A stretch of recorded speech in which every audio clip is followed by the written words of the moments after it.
And let's now move on to Brazil and our dear friend Beth Carmona with her colleague Daniela Gracindo, also from Brazil. Welcome, Beth.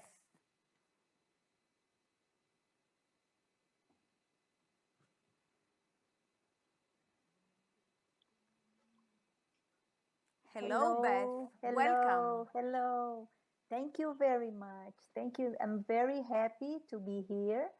And I would like to give a special regard and a special hug to Grandma Atina, who is giving us the opportunity to be together in this webinar. So thank you, Atina, for all your movement to include Latin America in your thoughts.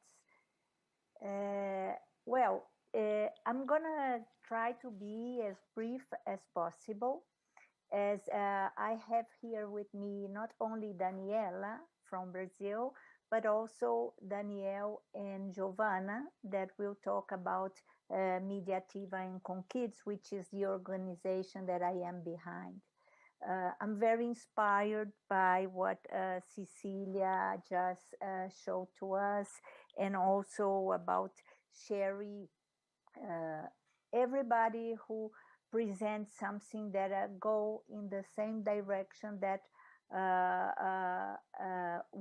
the same that we are doing in a different scale or in a different region. It's so nice to see people in the other side of the world doing and working in the same direction. As a consultant and a researcher, and I am also a producer, specializing content for kids for more than 30 years. And what exactly it's going behind, I confess it's not easy, because to be updated in these days when there are so many changes, it's difficult to see or to understand exactly what children want from the screen. There are hundreds of investigations and focus group trying to be as close as possible of children.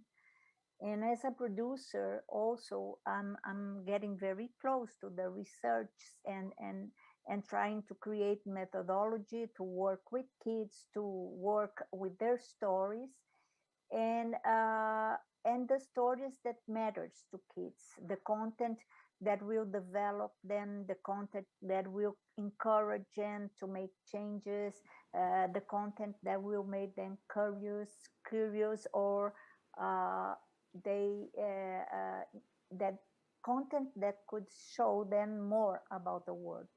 So first of all, I would like to share with you just a slide of the last production that we are involved with other organizations, which is this one. Uh, Let me see if I can share. Let me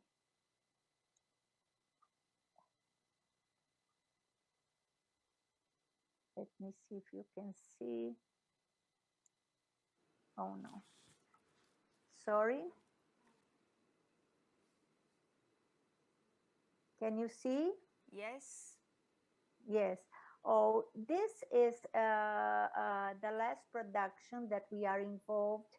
And this production was based in a research on resilience that was developed by Maya Guts from the Prisoners Foundation from EASY.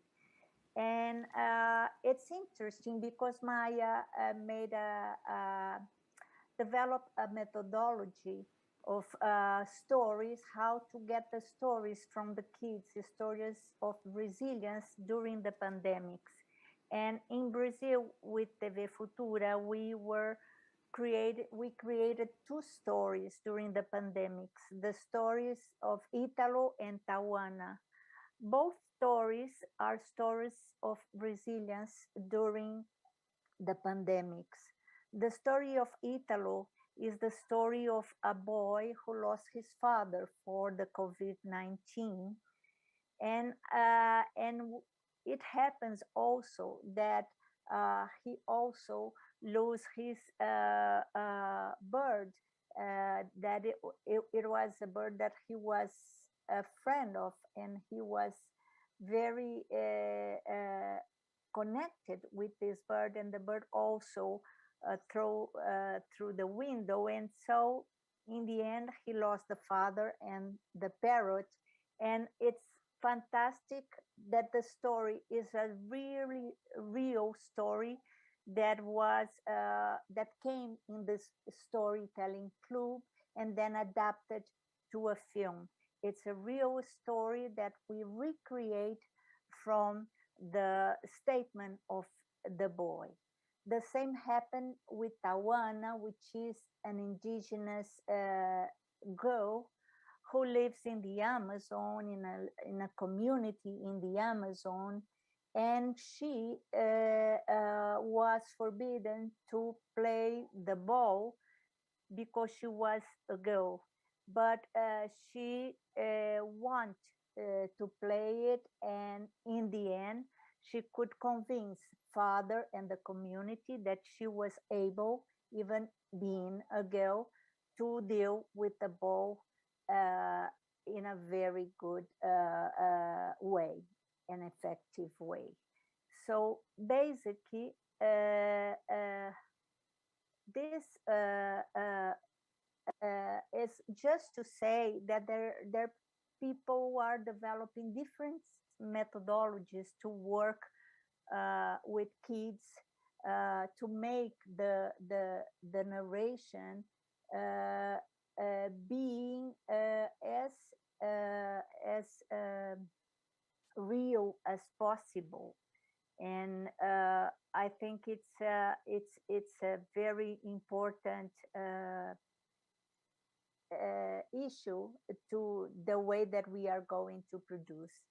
But I would like to say that also in Kids Festival, that is run by our organization Mediativa, we have this festival in a 12th edition. So from 2009 to now, we could see many changes in material coming and produced in Latin America, because we receive content from all countries in Latin America. And we could see more regional stories, which is very important for us. Regional stories are being produced in our region, and I mean in many countries. The length of the stories and the episodes are also changing. It's hard, you hardly see now episodes of 25 minutes. The stories are getting shorter. You have stories of 13 or 7 minutes, 5 minutes, and also productions of 1 minute, mainly musical clips, also are quite popular in the festival. And everything that was saying, so I think producers are very aware about the stories for children, to have children as protagonists, to have children expressing their opinions, to have children with autonomy, taking action. But with the nonfiction stories, I think is the ones that work very well, because they show the cultural aspect. They can show the environment. They can show their neighbors. So these are the ones that are working very well, and we could see many in the festival. Animation is still on the festival also. But it's important to say, but in the last 3 years, we start to receive from schools or from art schools many videos made by children. And so there's a strong movement, not only in Brazil, but in Latin America, encouraging videos made by kids. And this is a way of expression, not exactly because we want them to make them directors, or we want to give them a new professional skill. Actually, videos are a way of expression, and schools are using it a lot. So children, as we know, want to film. They know how to film. Sometimes they want to edit. They want to make videos all the time. They are in the screen in this 21st century. But I have a feeling about videos made by kids for a kids audience. Uh, my question is, are they really attracted by videos made by them? Not exactly. I think they love to see themselves in the screen, and when a school prepare a video inside their community, this video has a lot of power and has a lot to say for that community. But when we receive tons of videos made by kids with no mediation and no clearly direction, it's something that sometimes it makes me think twice. Uh, I think there are many experiences we just saw with where organizations work with kids, supporting their ideas, but there's always a professional mediation. There's always an adult or an educator mediation. And I think Giovanna and Danielle will talk more about this. But to finish, I just want to mention two experiences just to contribute uh, in Kids for Kids, what you asked me for. That is Kids on Earth. It's an experience from Howard Blumenthal from the US, where he explores the future of kids, interviewing kids around the world.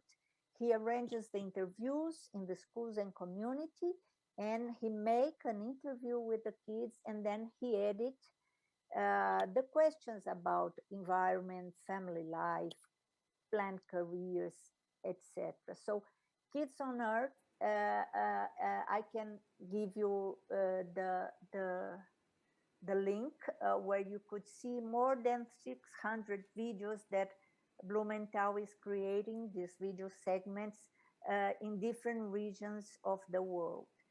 And Please, Carmona, send it to us and we will distribute it to all the participants and okay, panelists. Please do. let me copy here, and I'm gonna put on the chat right now. Let me see. Yeah, it's here. This is Kids on Earth. Okay, thanks, Beth. And the other one that I would like to share is my quarantine life. What I think, I don't know if you are familiar with, but it's a YouTube channel that I'm sure someone talk about this. There are videos made by kids, but also there is an addition, there is an adult, there is orientation behind. So let me pass to Daniela, who also work with kids, and thank you very much for the time dedicated to me. Thank you for the participation and the interesting speech.